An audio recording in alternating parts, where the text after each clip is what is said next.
राजनीति से काम तक, अपराध से अंजाम तक, खेत से खलियान तक, खिलाड़ी से मैदान तक, सितारों से आसमान तक, हर खबर पर होगी हमारी नजर। पल पल बदलती देश और दुनिया की खबर पाइए सिर्फ इंडिया टाइम 24 पर। सुबह हमारी, बात आपकी। नमस्कार दोस्तों, इंडिया टाइम 24 में मैं हूं आपके साथ नीरज सिसोदिया। आज हम आपको मिलाने जा रहे हैं प्रदेश कार्यकारिणी के नवनिर्वाचित सदस्य सुबलेश यादव जी से। सुबलेश यादव जी से उनके राजनीतिक सफ़र से लेकर अब तक की उपलब्धियों के बारे में जानेंगे। सुबलेश जी, सबसे पहले बहुत बहुत बधाई आपको। बहुत बहुत धन्यवाद। नई जिम्मेदारी मिली है, कैसा महसूस हो रहा है? माननीय राष्ट्रीय अध्यक्ष जी ने अब तक जो भी जिम्मेदारियां दी हैं उसे पूरी ईमानदारी और मेहनत के साथ निभाने का प्रयास किया है। ये जो जिम्मेदारी मिली है इसे भी पूरी निष्ठा और ईमानदारी के साथ निभाएंगे। आपका राजनीतिक सफ़र काफ़ी लंबा रहा। क्या पारिवारिक पृष्ठभूमि भी राजनीतिक रही या आप गैर राजनीतिक पारिवारिक पृष्ठभूमि से आते हैं? पारिवारिक पृष्ठभूमि कभी राजनीतिक नहीं रही। हमारे दादा चकबंदी में तहसीलदार रहे, चकबंदी अधिकारी रहे, फादर खेती देखते हैं। राजनीति में सबसे पहले अपने परिवार में शुरुआत हम ही ने की थी और उसके बाद किस सन की बात होगी, कैसे सफ़र शुरू हुआ आपका? 1994 के में हम उस समय बीएससी की थी।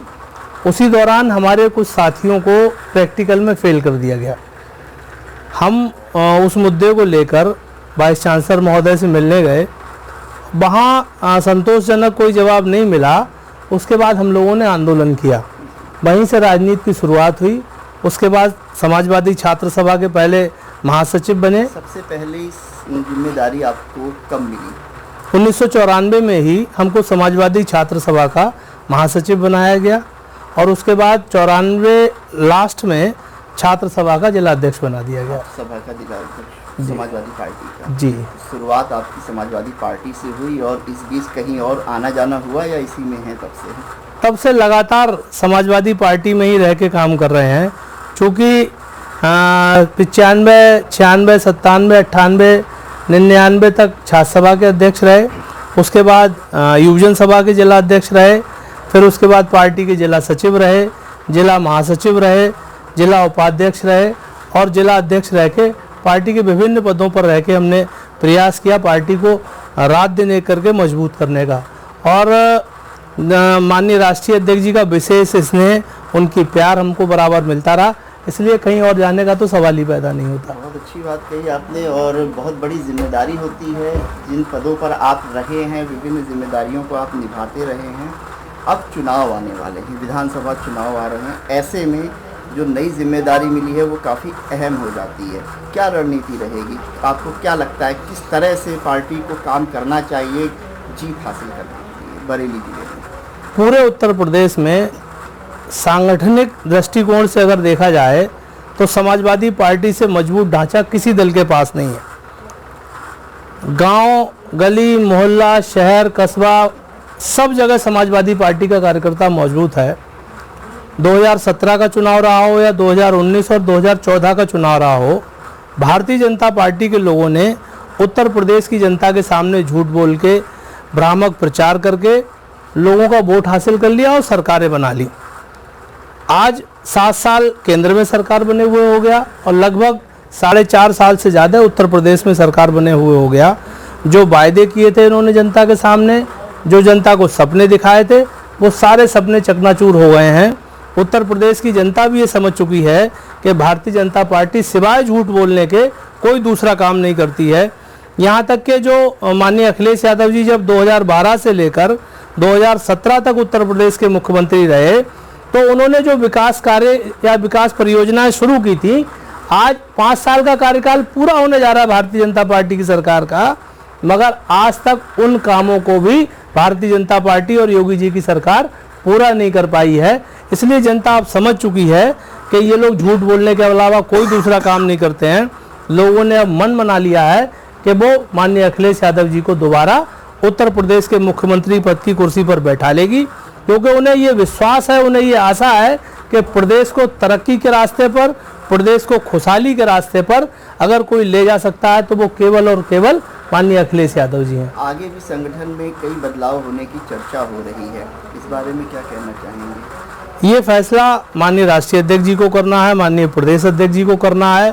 संगठन आज भी काम कर रहा है और अगर वो कोई किसी तरह का बदलाव अगर होता भी है तो वो माननीय राष्ट्रीय अध्यक्ष जी या प्रदेश अध्यक्ष जी फैसला लेंगे, लेकिन मुझे ऐसा कोई जानकारी नहीं है कि कहीं कुछ बदलाव होने जा रहा है। प्रदेश कार्यकारिणी में जगह बनाने वाले बरेली के आप एकमात्र यादव नेता हैं। यादव वोट बैंक को संतुष्ट करने की रणनीति कहा जाए या जिम्मेदारी है, बड़ी जिम्मेदारी है अन्य जो वोट बैंक हैं जैसे दलित हैं या क्षत्रिय हैं या ब्राह्मण हैं, इस समय उनकी पार्टी को सबसे ज़्यादा ज़रूरत है। MY फैक्टर पे हमेशा समाजवादी पार्टी चुनाव लड़ती रही है। इस बार बाकी लोगों को अपने में जोड़ने के लिए पार्टी के पास पक्ष में वोट करवाने के लिए क्या रणनीति होगी आप?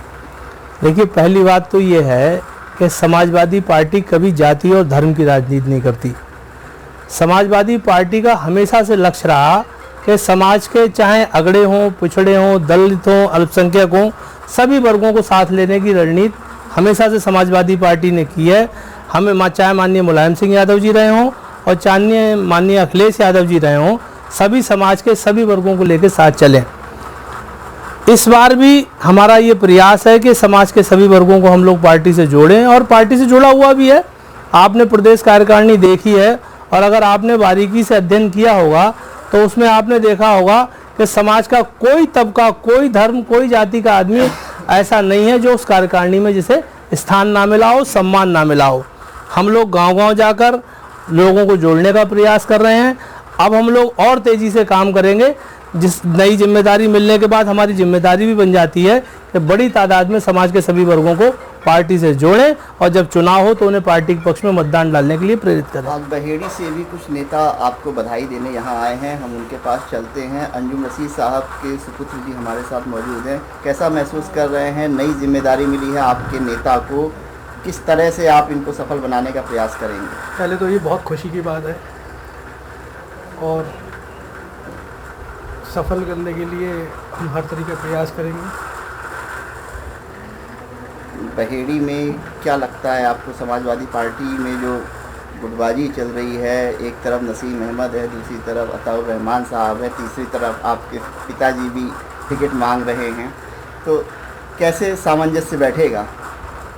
ये तो राष्ट्रीय अध्यक्ष जी का फैसला होगा, जिसको टिकट देंगे उसी को। चलिए, एक बार फिर से आपको बहुत बहुत बधाई नई जिम्मेदारी मिलने की। इंडिया टाइम 24 को अपना कीमती समय देने के लिए, हमसे बातचीत करने के लिए बहुत बहुत शुक्रिया।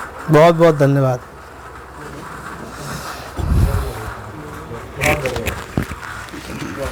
भाई भी बहुत अच्छा बोल रहे हैं।